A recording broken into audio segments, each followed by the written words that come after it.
আসসালামু আলাইকুম হুজুর, আসতে পারি? ওয়ালাইকুম আসসালাম ওয়া রাহমাতুল্লাহি ওয়া বারাকাতুহু।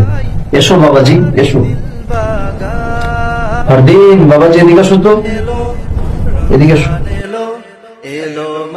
এই বইটা রেখে দাও।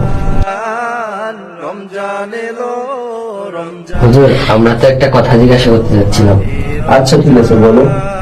আমাদের কথাটা হলো হুজুর, আমরা যে রমজান মাসে রোজা রাখতেছি, তারাবির নামাজ পড়তেছি, এতে আমাদের লাভ কি?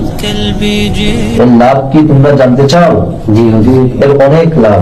আল্লাহ রাসূল সাল্লাল্লাহু আলাইহি ওয়াসাল্লাম বলেছেন যে যে ব্যক্তি এই রমজান মাসের সম্পূর্ণ রোজাগুলো আদায় করে এবং তারাবির নামাজ আদায় করে, তার লাভ কি? তাকে আল্লাহ তাআলা এমন ভাবে মাফ করে দেন যে রকম ভাবে নিষ্পাপ শিশু, তার কোনো গুনাহ থাকে না। যে ব্যক্তি এই রমজান মাসের রোজা রাখে এবং তারাবির নামাজ আদায় করে, ওই ব্যক্তিও ওইভাবে নিষ্পাপ হয়ে যায়, তার কোনো গুনাহই আর বাকি থাকে না। আল্লাহ তাআলা তার জীবনের সমস্ত গুনাহকেই মাফ করে দেন।